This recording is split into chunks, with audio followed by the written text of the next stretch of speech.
गोपुरम या मंडप, जिसका जिक्र पूर्व में किया जा चुका है, ये जो इतने विशालकाय बनते थे, ये भी एक तरीके से प्रदर्शन का ही जरिया था, राजा की शक्ति का द्योतक था। गोपुरम और मंदिर के बीच की बहुत बड़ी दूरी होती थी और जितने विशालकाय गोपुरम ऐसा परिलक्षित करने की कोशिश की जाती थी, उतना ही अहम शासन, सत्ता, शक्ति इन राजाओं की। तो इस प्रकार गोपुरम और मंडप, इनकी विशालता, इनकी संरचना राजकीय सत्ता का द्योतक थी और वो भी इसमें शामिल है। गोपुरम, जैसा मैंने बताया कि बहुत दूर से ये संकेत दे देते थे कि आगे मंदिर है और इनकी विशालता और इनका जो प्रदर्शन था वह सत्ता का परिचायक था, तत्कालीन सत्ता का द्योतक था, शक्ति का द्योतक था। इसके साथ ही ये भी हमको जानना होगा कि गोपुरम ही विशाल, मंडप विशाल और इनकी विशालता इतनी कि जो मंदिर का वास्तव में जो देवालय था, मंदिर का जो केंद्र बिंदु होता है वो देवालय होता है। देवालय, तो जो देवालय था वो देवालय की दीवारें इन गोपुरम और मंडपों के सामने, उनकी भव्यता के सामने बड़ी बौनी लगती थी, बहुत छोटी दिखती थी। तो हम समझ सकते हैं, आप समझ सकते हैं कि किस प्रकार तत्कालीन राजाओं ने, विजयनगर के शासकों ने धर्म और धर्म से जुड़े हुए मंदिर का उपयोग अपनी सत्ता के प्रदर्शन के लिए किया, अपना वर्चस्व दिखाने के लिए किया और अपना वर्चस्व बढ़ाने के लिए भी किया। धर्म भी एक जरिया था अपने शासन को मजबूत बनाने का, उसकी मजबूती को सुनिश्चित करने का। ये मात्र केवल स्थापत्य कला के उदाहरण नहीं थे। मंदिर बनाकर ये राजा केवल सौंदर्य का प्रदर्शन नहीं करना चाहते थे। सौंदर्य तो एक निश्चित रूप से एक बिंदु रहा ही होगा, लेकिन इसकी विशालता, इसका जो आकार है, इसकी जो संरचना है, वह इस रूप में की गई हैं जिससे ये साफ प्रदर्शित होता है कि तत्कालीन राजाओं ने धर्म का उपयोग और मंदिरों का उपयोग अपनी ताकत, अपनी शक्ति के प्रदर्शन में किया होगा। विद्वान इतिहासकारों के मतानुसार ये जो गोपुरम जो बनाए जाते थे, ये शासकों की शक्ति एवं उनकी साधन संपन्नता के परिचायक थे। विशाल गोपुरम यानी विशाल साम्राज्य की अनुभूति, ये इस बात को याद दिलाते थे कि संबंध शासकों के संसाधन इतने विशाल थे कि वे इतनी ऊंची मीनारें उनके निर्माण के बिना किसी कठिनाई के आवश्यक साधनों, तकनीकी और कौशल को जुटा सकते थे।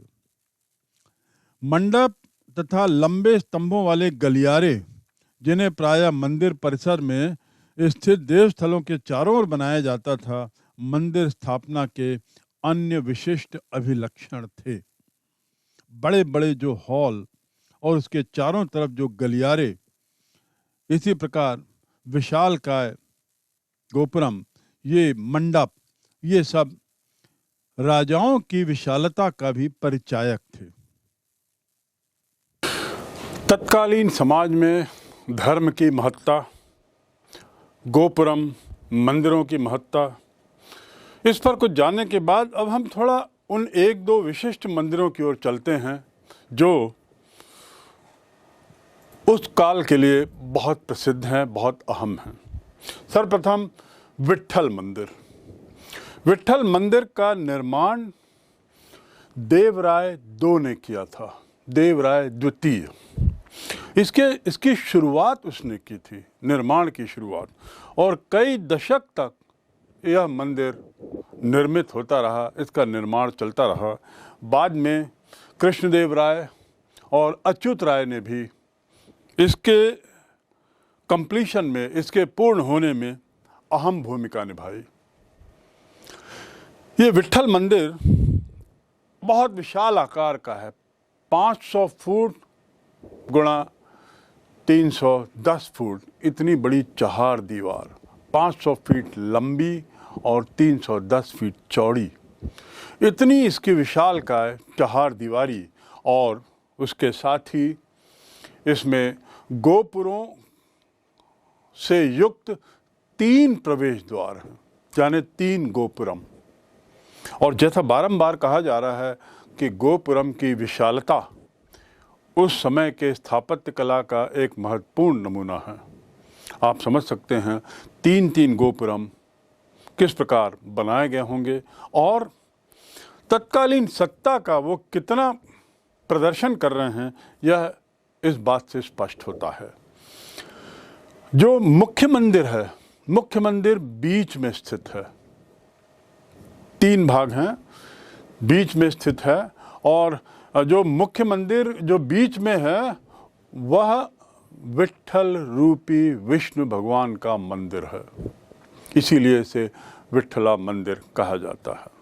मैं पुनः दोहरा दूं, मंदिर स्वयं जो मुख्य है वह बीच में स्थित है और विट्ठल रूपी विष्णु भगवान का मंदिर है।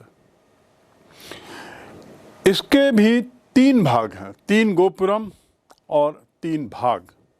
यदि 3 भागों की बात करें तो पहला भाग है जो सामने की ओर है, और सामने की ओर होने के कारण इसे महामंडप कहते हैं, जो एक विशाल हॉल है, बहुत बड़ा खुला हॉल और स्तंभ के साथ खंभों की मजबूती से खड़ा हुआ, खंभों के मदद से खड़ा हुआ।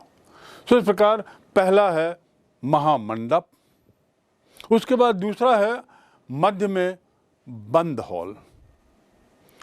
बंद हॉल से तात्पर्य यह है कि जो पहला हॉल था वह स्तंभों से था घिरा हुआ, दूसरा हॉल दीवार से घिरा हुआ है और मध्य में है, और इसलिए इसको अर्ध मंडप कहते हैं। ये दक्षिण भारत के मंदिरों की विशेषता थी कि गोपुरम होते थे, महामंडप होते थे, अर्ध मंडप होते थे, फिर देवालय होता था। इसके पीछे ही, अर्ध मंडप के पीछे गर्भगृह, गर्भगृह वह स्थल जहाँ पर भगवान की मूर्ति को रखा जाता था। तो इस प्रकार हम समझ सकते हैं कि गोपुरम 3, उसके बाद अंदर जाने पर 3 भाग में मंदिर, जिसमें मध्य भाग में सबसे बीच में विट्ठल भगवान का मंदिर, और उसके 3 भाग जिसमें पहला महामंडप, दूसरा अर्ध मंडप और तीसरा गर्भगृह। डोमिंगोस पेस ने इस मंदिर का वर्णन तो इस प्रकार किया है कि मंदिर की बाहरी दीवारों पर नीचे से लेकर छत तक तांबे के पत्र चढ़े हुए हैं। छत के ऊपर बड़े बड़े जानवरों की मूर्तियां बनी हुई हैं, और जब मंदिर के अंदर प्रवेश करते हैं तो उसके अंदर स्तंभों पर तेल से जलने वाले दिए रख दिए गए हैं।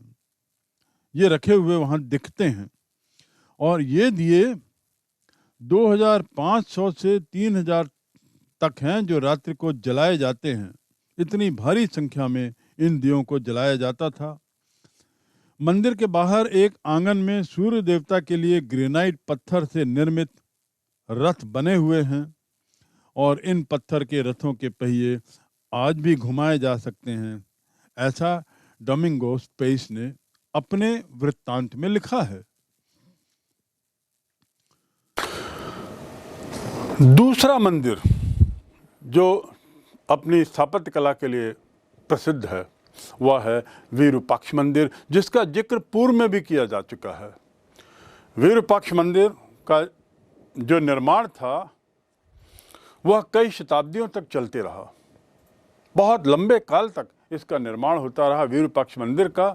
और जो अभिलेख मिले हैं साक्ष्य के रूप में जिनका हम उपयोग कर सकते हैं इसके निर्माण के बारे में जानने के लिए, तो ऐसा मालूम होता है कि 9वीं 10वीं शताब्दी से ही इसका निर्माण प्रारंभ हो चुका था। 9वीं 10वीं सदी से इसका निर्माण प्रारंभ हो चुका था। और जब विजयनगर साम्राज्य स्थापित हुआ यानी जब इस वंश के लोग सत्ता पे आए तब उन्होंने इसके निर्माण को जारी रखा। इसमें उनकी संरचनाओं में बाद में इसमें कई चीज़ें और जोड़ी, इसका वार्धक्य किया और इनकी संरचनाओं को और बढ़ा दिया, विशाल कर दिया और सबको एक दूसरे से जोड़ दिया। कृष्णदेव राय जो विजयनगर साम्राज्य का सबसे महत्वपूर्ण शासक माना जाता है, उसने अपने राज्याभिषेक के समय इस मंदिर के मुख्य मंदिर के सामने एक भव्य मंडप का निर्माण कराया। राज्याभिषेक के समय कृष्णदेव राय ने जो सबसे मुख्य मंदिर है उसके सामने एक बहुत भव्य मंडप बनवाया और जो अत्यधिक सुंदर है और चित्रों से उकेरा गया है, यानी इसीलिए वो स्थापत्य कला का एक नमूना माना जाता है, बहुत सुसज्जित है। पूर्वी गोपुरम का निर्माण भी ऐसा माना जाता है कृष्णदेव राय ने ही किया था, यानी इस मंदिर के भी एक से ज़्यादा प्रवेश द्वार हैं, गोपुरम हैं। और जैसा पूर्व में बताया गया, फिर बताया जाता है कि गोपुरम और मंदिर के बीच बहुत दूरी थी और ये दूरी गोपुरम से यह स्पष्ट हो जाता था कि अंदर मंदिर है। इन परिधनों से केंद्रीय दिवाले को संपूर्ण परिसर को, मतलब ये जो संपूर्ण परिसर जो बनाए गए कृष्णदेव राय ने बनाए या उसके पूर्व भी जो बनाए, कृष्णदेव राय ने जो भव्य मंडप बनाया, ये सब ने, इन सब संरचनाओं ने इस मंदिर की विशालता में इतना वार्धक्य किया कि जो मुख्य केंद्रीय देवालय है वह इन सब के सामने एक छोटे से भाग में सीमित दिखने लगा। इसका क्या मायने हैं, इसके क्या अर्थ हैं कि धर्म के नाम पर मंदिर तो था, देवालय भी था, पूजा अर्चना भी होती थी, लेकिन जहाँ एक और धर्म के लिए मंदिर बनाए गए वहीं इनकी विशालता, इनकी संरचना, इनमें की गई स्थापत्य कला की कलाकारी इस बात का द्योतक है, इस बात का परिचायक है कि मंदिरों का उपयोग प्रदर्शन के लिए भी किया गया, स्वयं की शक्ति के प्रदर्शन के लिए भी किया गया। मंदिर में कई सभागारों का निर्माण कराया गया था। सभागारों का उपयोग कई तरह के काम के लिए किया जाता रहा होगा, जैसे कुछ सभागारों में संगीत, नृत्य, नाटकों के विशेष कार्यक्रम को देखने के लिए देवताओं की मूर्तियों को रख दिया जाता था। कुछ अन्य सभागारों में देवी देवताओं के विवाह समारोहों का आयोजन किया जाता था। ये जानने की बात है, उल्लेखनीय है कि इन अवसरों पर विशेष प्रकार की मूर्तियों का उपयोग किया जाता था। ये मूर्तियां छोटे केंद्रीय देवालयों में स्थापित जो मूर्तियां थी उनसे भिन्न होती थीं। देवी देवताओं के विवाह की मूर्तियां देवालयों में स्थापित मूर्तियों से अलग ही होती थीं। ये तो हुई बात विरूपक्ष मंदिर की।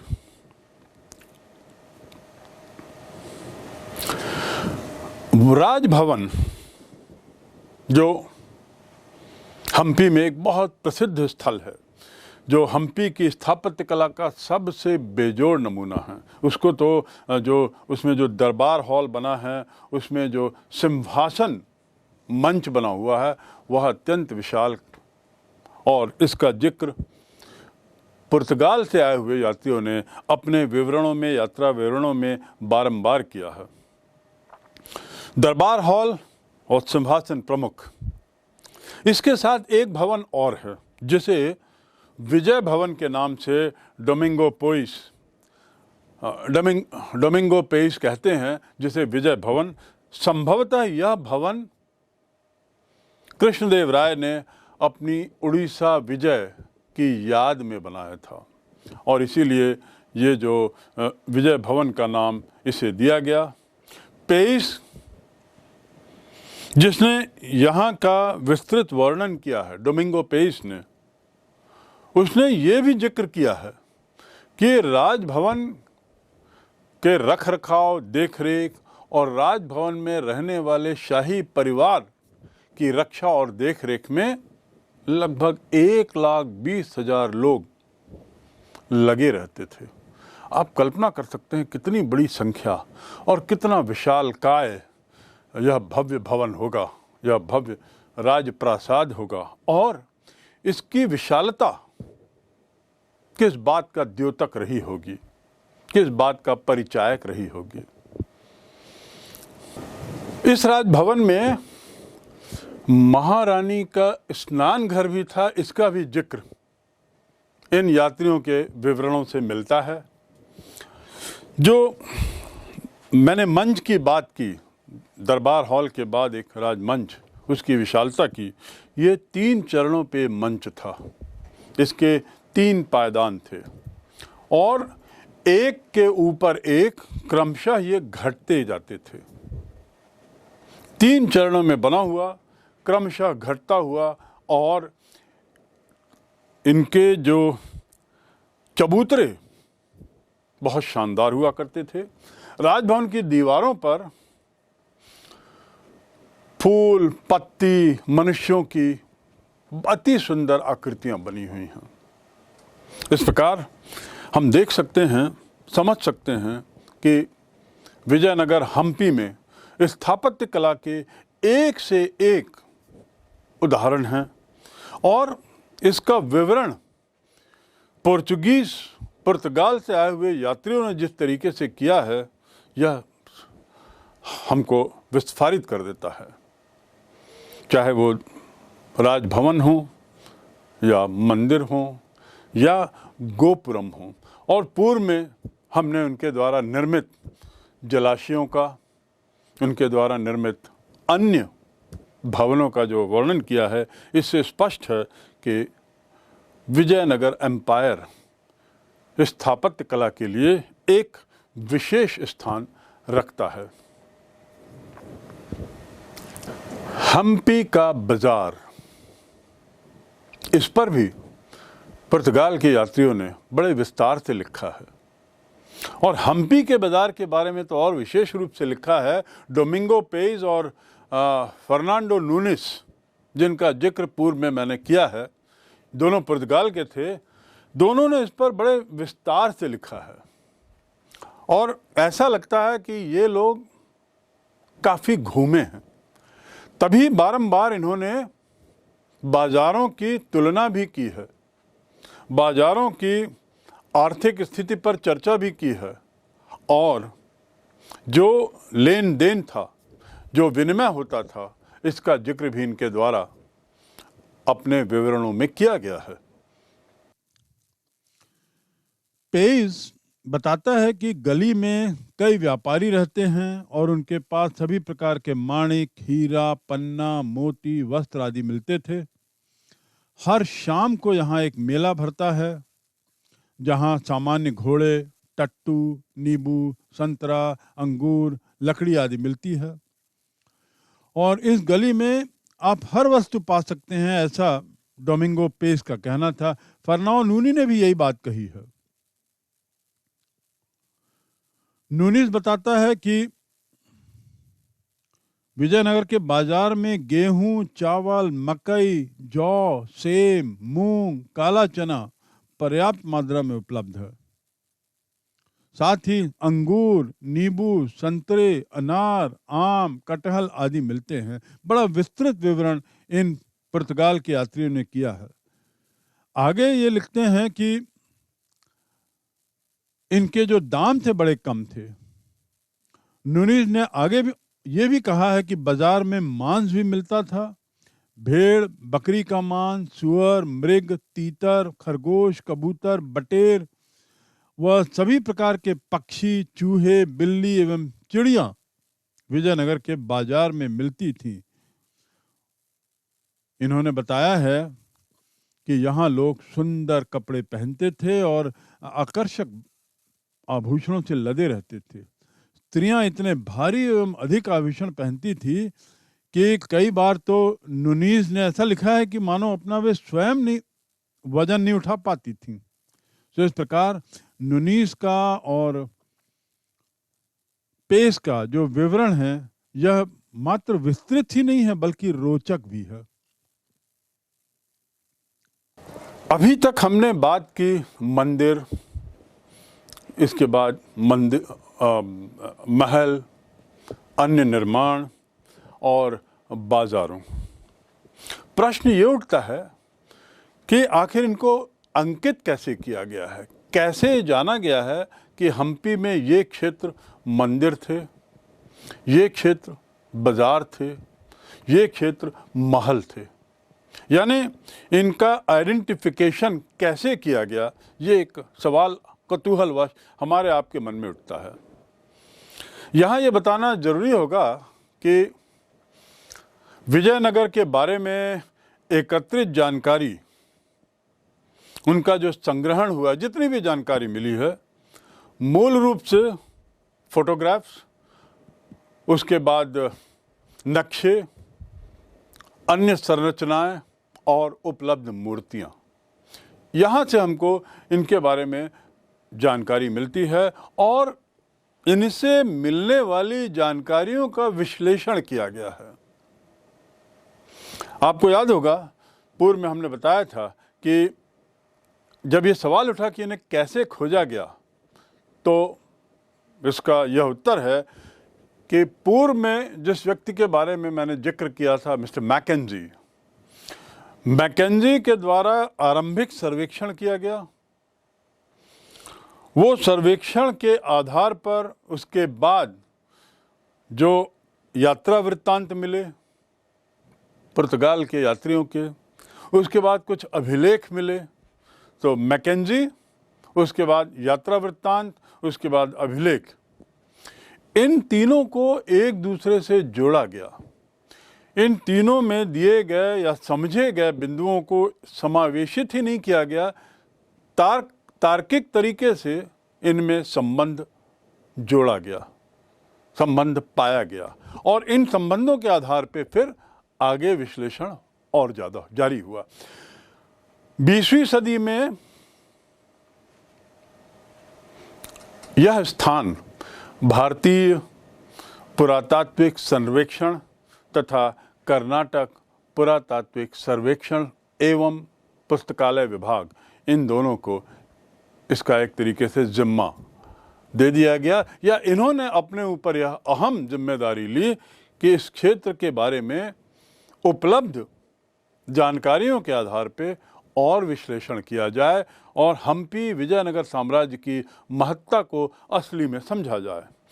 1976 में जैसे जैसे समय बीतता गया, मैकेंजी से जो शुरू हुआ था, आते आते 1976 में स्वतंत्र भारत में हम्पी को एक राष्ट्रीय धरोहर घोषित किया गया, एक राष्ट्रीय संपत्ति घोषित की गई। और जब ताजमहल, लाल किला, कुतुब मीनार की श्रेणी में हम्पी के अवशेष आ गए या हम्पी का वो स्थल आ गया, आप समझ सकते हैं कि हम्पी के रखरखाव, हम्पी की ज़्यादा जानकारी और उसके बारे में विस्तृत वर्णन को समझने में कितना महत्वपूर्ण कार्य 1976 के बाद हुआ होगा। 1980 में, इस दशक में तो विभिन्न तरीके के प्रयोग अभिलेखों में हुए।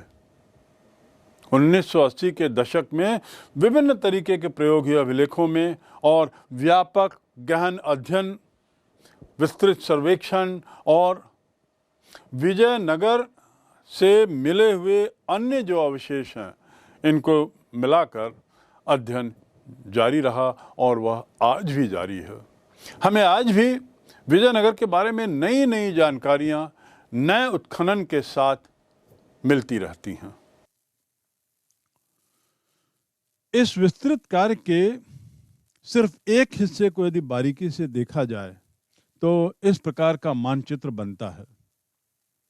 इसका पहला चरण यह था कि इस पूरे क्षेत्र को 25 वर्गाकार भागों में बांटा गया है और प्रत्येक वर्ग को वर्गमाला के एक अक्षर से इंगित किया गया है। फिर इन छोटे छोटे वर्गों को और छोटे वर्गों में बांट दिया गया है, लेकिन इतना काफी नहीं था। आगे और भी छोटे वर्ग, उससे भी छोटे वर्ग और अत्यधिक छोटी इकाइयों के रूप में इनको बांटा गया। जैसा कि आप देख सकते हैं, ये गहन सर्वेक्षण बहुत परिश्रम से किए गए थे और इनसे हजारों संरचनाओं के अंश, छोटे देवस्थल और आवासों से लेकर विशाल मंदिरों तक को पुनः उजागर किया गया है। इनका प्रलेखन भी किया गया। इन सब के कारण सड़कों, रास्तों, बाजारों आदि के अवशेषों को पुनः प्राप्त किया जा सका है। इस प्रकार ये जो कार्य हुए हैं नक्शे आदि के, ये आप समझ सकते हैं कि हमारे लिए कितने महत्वपूर्ण हैं, जिसमें हमें सड़कों, रास्तों और बाजारों का भी विवरण मिल जाता है। इन सभी की स्थिति की पहचान स्तंभ आधारों तथा मंचों के माध्यम से की गई है। एक समय जो बाजार जीवंत थे, उनका बस अब यही कुछ तो बचा हुआ है। यहाँ उन लोगों को याद करना बहुत महत्वपूर्ण है जिन्होंने वर्षों यहाँ काम किया और इसके उत्खनन में, जानकारी एकत्रित करने में, उसको एक क्रमबद्ध तरीके से रचने में महत्वपूर्ण भूमिका निभाई। इनमें John M Fitz, George Mitchell और एम.एफ. नागराज राव प्रमुख हैं। इनके अनुसार विजयनगर के स्मारकों के अध्ययन में हमें नष्ट हो चुकी लकड़ी की वस्तुओं, स्तंभ, ब्रैकेट, धरन, भीतरी छत,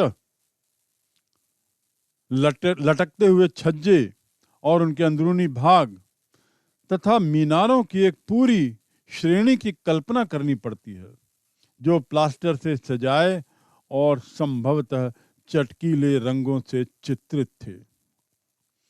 हालांकि लकड़ी की संरचनाएं अब नहीं हैं और केवल पत्थर की संरचनाएं ही अस्तित्व में हैं, लेकिन यात्रियों द्वारा छोड़े गए विवरण उस समय के स्पंदन से पूरे जीवन के कुछ आयामों को पुनर्निर्मित करने में बड़े सहायक सिद्ध हुए हैं।